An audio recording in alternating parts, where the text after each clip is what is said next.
ఉమ్మడి మెదక్ జిల్లాలో ఈరోజు ప్రధాన వార్తలు ఈ విధంగా ఉన్నాయి. సిద్దిపేట నియోజకవర్గంలో నిన్న కురిసినటువంటి వడగండ్ల వానకు భారీ ఎత్తున పంటలు నష్టపోయాయి. సుమారు 10,000 ఎకరాల్లో పంటలు నష్టపోయినట్టుగా ప్రాథమికంగా వ్యవసాయ శాఖ అధికారులు అంచనా వేస్తున్నారు.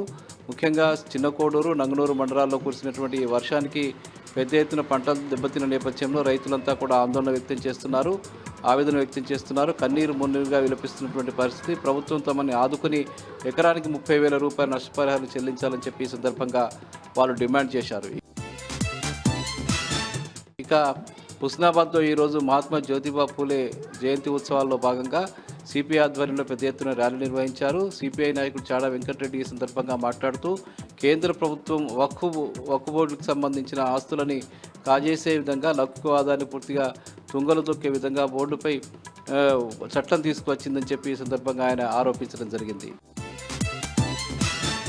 ఇక మెదక్ జిల్లా వార్త వచ్చేసరికి మెదక్ జిల్లాలో ఈరోజు గుమ్మడిదలకు సంబంధించి పెద్ద ఎత్తున ఆందోళన కొనసాగింది. ముఖ్యంగా ప్రభుత్వం తమ ఒండి వైఖరిని యథావిధిగా కొనసాగిస్తూ గుమ్మడిదల ప్రాంతంలో అటు ప్యారానగరు, నల్లవేలి ప్రాంతంలో డంప్ యార్డు కొనసాగింపుకు నిర్ణయం తీసుకొని ఆ గ్రామాల్లో నోటీసులు జారీ చేసిన నేపథ్యంలో పెద్ద ఎత్తున ప్రజలు ఆందోళనకు దిగారు. ఎట్టి పరిస్థితుల్లో కూడా తమ భూముల్ని అక్కడి ప్రాంతాల్లో డంప్ యార్డు ఏర్పాటుకు ఇచ్చేది లేదని చెప్పి వాళ్ళు పూనుకున్నారు. ముఖ్యంగా దాదాపు వేలాది మంది అక్కడికి ఆర్డీఓ కార్యాలయానికి వెళ్ళి వినతి పత్రం కూడా సమర్పించడం జరిగింది. ఎట్టి పరిస్థితుల్లో కూడా డంప్ యార్డు అక్కడ ఏర్పాటు చేస్తే పెద్ద ఎత్తున ఆందోళన చేపడతామని ఈ సందర్భంగా వాళ్ళు హెచ్చరించడం జరిగింది. ఇక సంగారెడ్డి జిల్లా వార్తలు వచ్చేసరికి సంగారెడ్డి జిల్లా నారాయణఖేడ్ ప్రాంతంలో అబ్బెందలో ఒక గౌతమ బుద్ధుని విగ్రహాన్ని ధ్వంసం చేసిన నేపథ్యంలో స్థానికులంతా కూడా పెద్ద ఎత్తున ఆందోళన నిర్వహించారు. ఈ సందర్భంగా అక్కడి నాయకులు, ప్రజా సంఘాల నాయకులు మాట్లాడుతూ గౌతమ బుద్ధుని విగ్రహాన్ని ధ్వంసం చేసిన వ్యక్తుల్ని కఠినంగా శిక్షించాలని చెప్పి వాళ్ళు డిమాండ్ చేయడం జరిగింది.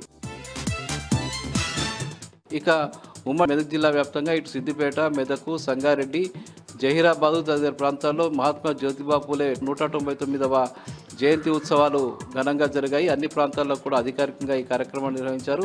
ప్రైవేట్లో కూడా పెద్ద ఎత్తున ఈ కార్యక్రమాలు జరిగాయి. సంగారెడ్డిలో జరిగినటువంటి కార్యక్రమంలో మంత్రి దామోదర్ రాజనరసింహ, స్థానిక ఎమ్మెల్యే చింతా ప్రభాకర్ తదితరులు పాల్గొన్నారు. మహాత్మా జ్యోతిబా పూలే విగ్రహానికి పూలమాల వేసి నివాళులు అర్పించారు.